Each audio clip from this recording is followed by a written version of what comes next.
Good evening, everybody. It's Mr. Straub, but I did just want to send out some homework help just in case anyone needed help on the volume by water displacement or the volume of the rectangular prisms. On these first questions here, a couple things to keep in mind. We do need to make sure that we're looking at every graduated cylinder and that we're making sure that we're knowing the interval, how much it's going to change by each time. And we also need to make sure that we're going to read the meniscus. And sometimes it's hard to read in these questions, but we're always going to try and read off the bottom of that curve to make sure we get a nice accurate reading. And so let's take a look at number one here.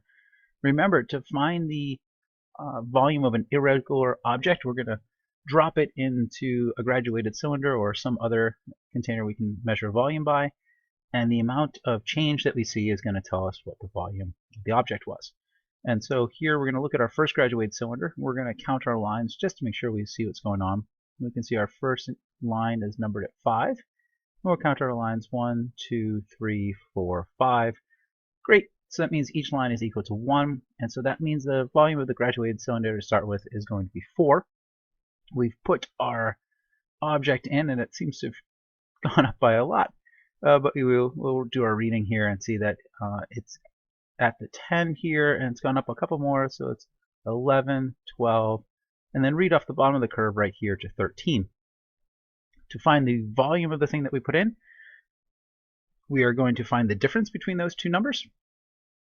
So we're going to take 13 and then subtract 4, which was the starting volume, and the ending volume, and that's going to tell us that the volume we added, or the volume of the marble, was 9 milliliters. Let's try another one of those together. We have this graduated cylinder here. Again, the lines are 5, 10, and 15. We count the lines 1, 2, 3, 4, 5. Great. That means each line is equal to 1. So we can see that we're starting with 5 milliliters. We put in a very tiny crabapple. And then we're going to take a look at the lines. It sees that it's gone 6, 7, 8, 9, and then just about to 10. And so again, we have our ending volume and our starting volume. We're going to use the subtraction of the ending, take away the starting. So 10 minus 5 will tell us the volume of our little tiny crabapple there was 5 milliliters. Let's again take a look at number 3 here. Check the graduated cylinder, make sure it makes sense to us. 5, 10, 15 again, and 1, 2, 3, 4, 5. Okay, so each line is going to be equal to 5, and 1, I'm sorry, each line is going to be equal to 1, so we're starting at 5 here. So 6, 7, 8. Alright, so our starting volume is going to be 8 milliliters.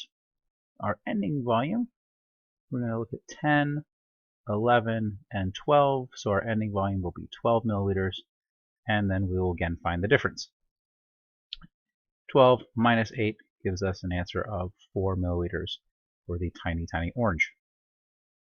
Going down to question number 4.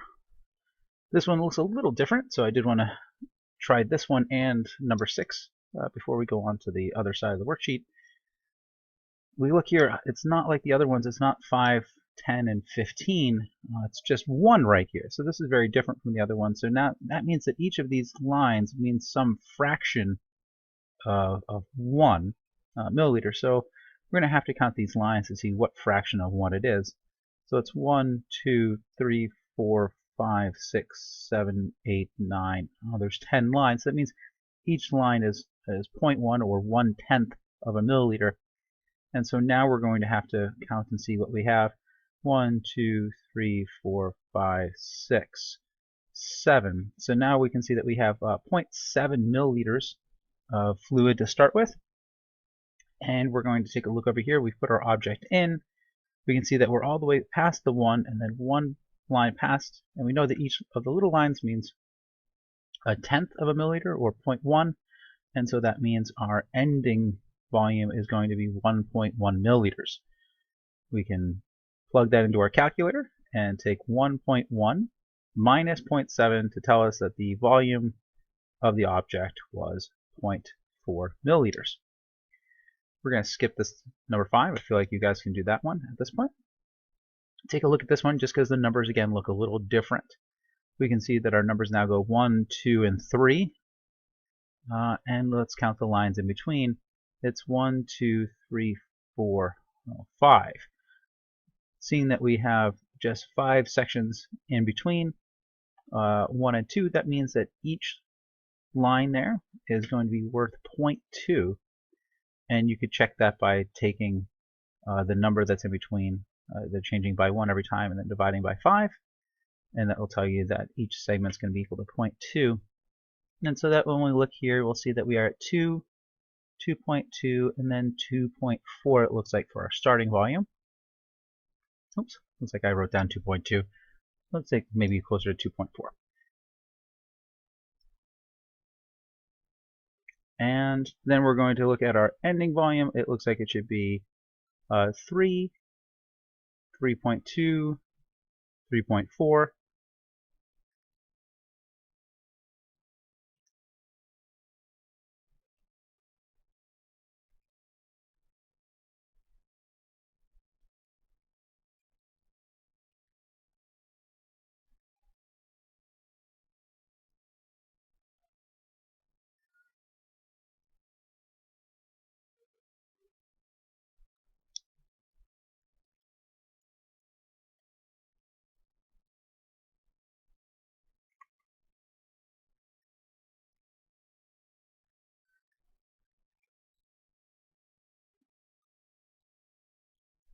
So again, we have 2.4 and 3.4. We're going to, again, find the difference between those two. So we have 3.4 minus 2.4 and figured out the size of our tiny, tiny pepper. It looks like there is 1 milliliter. All right, so let's take a look at our other side of our worksheet here. Here we refine the volume of the rectangular prism. What you guys need to do, like we displayed here, is pick a corner, and once you've picked that corner, we're going to measure the size of that corner and then remember to multiply to find the volume. So let's take the first example here. We're going to pick this corner right here and then we're going to count one of the sides. So we're going to go from that corner and count the boxes going that way. 1, 2, 3, 4, and that would be our first measurement here. Then we're going to go from that same corner to the next side. We're going to go this direction now. 1, 2. That'll give us our next number, and then we're going to go down 1, 2 and get our next number. For right now, we really want to focus on making sure that we're making the correct 3 measurements. And so it doesn't matter which one you name, length, width, and height. You should know that this is the height going up and down, and the width going towards the back, and then width going left to right. However, the most important thing is that we're measuring the correct sides. And so just pick a corner and then measure from that corner the 3 sides that are touching it, and that'll help you make sure that you get the correct measurements in. And so let's take a quick look at number 1 here, make sure we can do that one. So we've picked this corner here, and we're going to count from there. So we have going back 1, 2, 3, 4, 5. Going down, we're going to have 1, 2, 3, 4, 5, and then going across 1, 2, 3, 4. So we have 5, 5, 4.